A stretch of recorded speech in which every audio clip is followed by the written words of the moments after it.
Dans le quartier de Soho, à New York, il existe un appartement que personne n'ose vraiment nommer.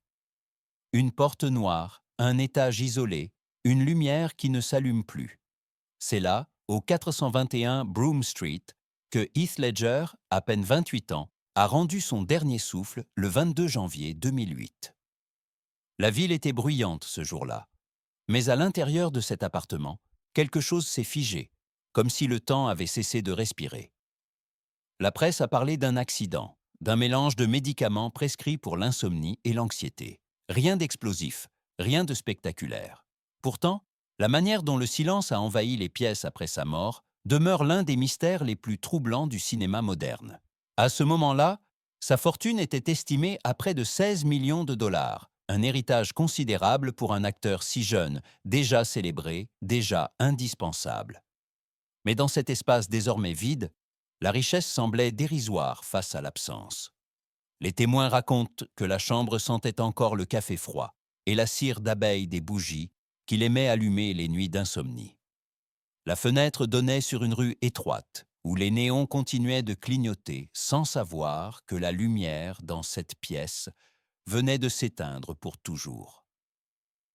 Sur le sol, un script, des notes, un carnet rempli de pensées. Rien n'indiquait la mort, seulement la fatigue d'une âme qui cherchait un peu de repos.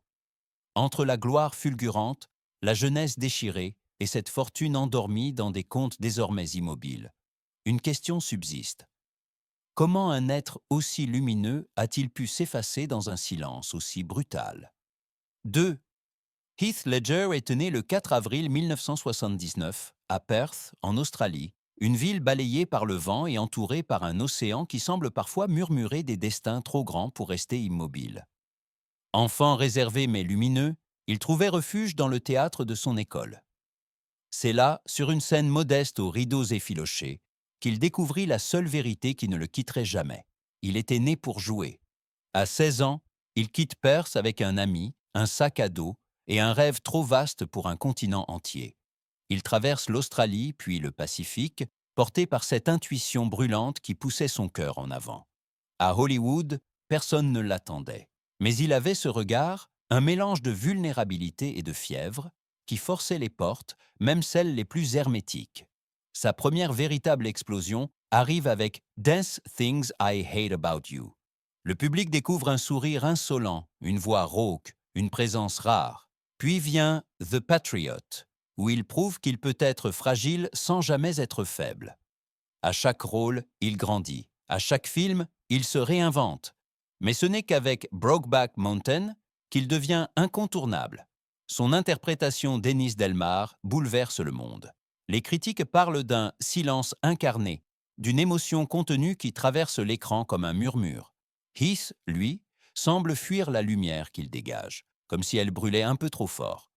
La gloire arrive rapidement, dangereusement, comme une vague qui se brise trop près du rivage. Les soirées, les interviews, les contrats se succèdent. On le célèbre, on l'analyse, on le capture. Mais derrière les flashs, derrière les tapis rouges, un premier frisson apparaît, celui de l'homme qui commence à se perdre dans ce qu'il représente. Son talent avait la forme d'une étoile filante, brillante, incontrôlable, prête à déchirer le ciel pour laisser une trace. Et pourtant, quelque chose, déjà, vacillait. Mais derrière les projecteurs, un autre récit se dessinait. Les dernières années de Heath Ledger ressemblent à un couloir de lumière vacillante, parfois éclatante, parfois si faible qu'on croit la voir disparaître. Après le succès immense de Brokeback Mountain, le monde entier attendait de lui des miracles. Hollywood, impatient, voulait plus, toujours plus. Mais Heath, lui, cherchait le contraire. Moins de bruit, moins de vitesse, moins de visages inconnus qui lui demandaient d'être quelqu'un qu'il n'était pas. Il s'installe alors dans cet appartement de Soho, un refuge haut perché, au-dessus du tumulte de Manhattan. Entre les briques rouges et les fenêtres métalliques, il crée un monde à part. Un piano, quelques carnets, un matelas posé au sol, des bougies et un désordre doux, celui d'un artiste qui tente de respirer. La nuit, il écrivait, parfois jusqu'au matin. Des fragments de rôles, des pensées brisées, des idées de films qu'il rêvait de réaliser. La ville ronflait sous ses pieds, mais dans le 4e étage du 421 Broome Street, il n'y avait que le silence. Son anxiété grandissait. L'insomnie devenait sa compagne la plus fidèle. Il confiait à ses proches qu'il dormait à peine 2 heures par nuit, pris entre un cerveau qui tournait trop vite et une solitude qui ne le quittait plus. Il tentait d'apaiser ses nerfs par des médicaments prescrits, anxiolytiques, somnifères, un cocktail que son corps jeune mais épuisé supportait de plus en plus mal. Le tournage du Joker dans The Dark Knight fut une épreuve magnifique mais dévastatrice. Ce rôle total presque inhumain l'envahit. La transformation le hanta. Il répétait seul dans son appartement, testant des voix, des rires, des silences. Il grandissait en génie. Il s'effritait en homme. Les amis passaient parfois. Michelle Williams venait déposer leur fille, Mathilda, quelques heures. Heath souriait, jouait avec elle, puis retombait dans un silence lourd dès que la porte se refermait. Dans l'appartement, la lumière restait souvent tamisée, comme s'il ne supportait plus la clarté. Les murs semblaient absorber sa fatigue, son souffle court, ses nuits blanches. Et lorsque la ville s'endormait, lui, seul derrière la fenêtre, observait les taxis jaunes glisser comme des lucioles. Un homme de 28 ans, plein de talent, plein de vertige. C'est dans cette maison que le silence a fini par gagner. Les dernières années de Heath Ledger ressemblent à un couloir de lumière vacillante, parfois éclatante, parfois si faible qu'on croit la voir disparaître. Après le succès immense de Brokeback Mountain, le monde entier attendait de lui des miracles. Hollywood, impatient, voulait plus, toujours plus. Mais Heath, lui, cherchait le contraire. Moins de bruit, moins de vitesse, moins de visages inconnus qui lui demandaient d'être quelqu'un qu'il n'était pas. Il s'installe alors dans cet appartement de Soho, un refuge haut perché au-dessus du tumulte de Manhattan. Entre les briques rouges et les fenêtres métalliques, il crée un monde à part. Un piano, quelques carnets, un matelas posé au sol, des bougies et un désordre doux, celui d'un artiste qui tente de respirer. La nuit, il écrivait, parfois jusqu'au matin, des fragments de rôles, des pensées brisées, des idées de films qu'il rêvait de réaliser. La ville ronflait sous ses pieds, mais dans le 4e étage du 421 Broome Street, il n'y avait que le silence. Son anxiété grandissait. L'insomnie devenait sa compagne la plus fidèle. Il confiait à ses proches qu'il dormait à peine 2 heures par nuit, pris entre un cerveau qui tournait trop vite et une solitude qui ne le quittait plus. Il tentait d'apaiser ses nerfs par des médicaments prescrits, anxiolytiques, somnifères, un cocktail que son corps jeune mais épuisé supportait de plus en plus mal. Le tournage du Joker dans The Dark Knight fut une épreuve magnifique mais dévastatrice. Ce rôle total, presque inhumain, l'envahit. La transformation le hanta. Il répétait seul, dans son appartement, testant des voix, des rires, des silences. Il grandissait en génie. Il s'effritait en homme. Les amis passaient, parfois. Michelle Williams venait déposer leur fille, Mathilda, quelques heures. Heath souriait, jouait avec elle, puis retombait dans un silence lourd dès que la porte se refermait. Dans l'appartement, la lumière restait souvent tamisée, comme s'il ne supportait plus la clarté. Les murs semblaient absorber sa fatigue, son souffle court, ses nuits blanches. Et lorsque la ville s'endormait, lui, seul derrière la fenêtre, observait les taxis jaunes glisser comme des lucioles. Un homme de 28 ans, plein de talent, plein de vertige. C'est dans cette maison que le silence a fini par gagner. 5. Après la mort de Heath Ledger, l'appartement du 421 Broome Street devint un lieu figé, comme un film brusquement interrompu. Les murs, les objets, les ombres semblaient retenir le dernier souffle d'un jeune homme parti trop tôt. Le parquet craquait sous les pas des enquêteurs, puis sous ceux des avocats, puis plus tard sous presque plus rien. La vie venait de quitter l'espace, mais les questions, elles, restaient suspendues dans l'air.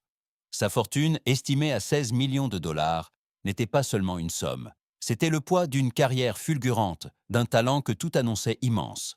Pourtant, malgré les revenus colossaux de Brokeback Mountain, The Patriot, A Knight's Tale et surtout The Dark Knight, Heath avait déjà décidé, plusieurs années avant sa mort, de laisser la totalité de ses biens à sa fille, Mathilda. Son testament, rédigé avant sa naissance, ne la mentionnait pas, mais la famille Ledger, parents, sœurs, proches, fit un choix rare à Hollywood. Tout donner à l'enfant, sans bataille, sans discorde, sans ombre. Une décision noble, presque trop pure pour ce monde. Une décision qui fit dire aux médias, même dans la mort, Heath Ledger reste un homme différent. L'appartement qu'il louait à Soho devint une pièce à conviction de sa solitude. On raconte qu'après les premières visites officielles, personne n'osa vraiment y toucher. Le piano resta là où il l'avait laissé, les bougies figées dans leur cire séchée, un carnet posé sur le sol, ouvert comme un secret. Les voisins affirmaient que pendant plusieurs semaines, une odeur de café froid flottait encore dans l'air, comme si la routine du matin n'avait pas accepté la disparition de son propriétaire. Lorsque l'appartement fut finalement vidé, les déménageurs travaillèrent dans un silence profond, inhabituel à Manhattan. Ils dirent que chaque objet semblait peser plus lourd que sa matière, comme s'il était chargé de regrets. Une veste en cuir, une caméra Super 8, des notes pour un film qu'ils rêvaient de réaliser, un masque de Joker qui semblait rire trop fort dans une pièce trop vide. Les objets furent répertoriés, protégés, envoyés à la famille. Certains restèrent introuvables, des pages de journal, quelques dessins, et une clé dont personne ne sut identifier la serrure. Un mystère de plus, un écho dans une vie déjà trop courte pour dévoiler tous ses secrets. Les héritages matériels se répartissent. Les héritages intérieurs, eux, ne se lèguent pas. Ils hantent. Et dans ce quartier de Soho, on murmure encore que le silence de l'appartement semble parfois respirer, comme si la maison retenait une trace subtile de son dernier occupant. Peut-on vraiment posséder ce qui nous échappe après la mort? 6. Quand on évoque Heath Ledger, ce n'est pas seulement un acteur que l'on se rappelle. C'est une présence, un souffle fragile, une intensité qui brûlait trop vite pour durer longtemps. Son appartement de Soho n'est plus qu'un espace vide aujourd'hui, mais ceux qui l'ont traversé disent qu'il conserve quelque chose d'indéfinissable, une vibration, une douceur, un vestige de lumière. Comme si les murs avaient enregistré les rires discrets, les pas nocturnes, les phrases murmurées au carnet qu'il noircissait pour ne pas perdre la tête. Heath n'a pas laissé derrière lui une longue vie, mais il a laissé une empreinte que le temps ne peut pas effacer. On dit que les étoiles filantes ne vivent que quelques secondes. Mais ce sont elles qu'on observe, ce sont elles qu'on souhaite revoir, celles qui nous rappellent que la beauté est parfois fulgurante, douloureuse, irremplaçable. Il est parti jeune, trop jeune. Mais dans son absence se trouve encore une forme étrange de présence. Son rire survit, ses rôles survivent, sa fragilité survit. Et surtout, une question demeure, suspendue dans l'air, comme une note de piano qui refuse de mourir. Qu'est-ce que nous laissons vraiment derrière nous? Le vrai héritage, est-ce ce qu'on possède ou ce qu'on inspire? Qui se souvient encore de lui? Et si la véritable richesse était le souvenir que l'on dépose dans le cœur des autres? Le rideau tombe doucement, la lumière baisse. Et dans le silence, une certitude demeure. Le silence ne tue pas la mémoire, il la purifie.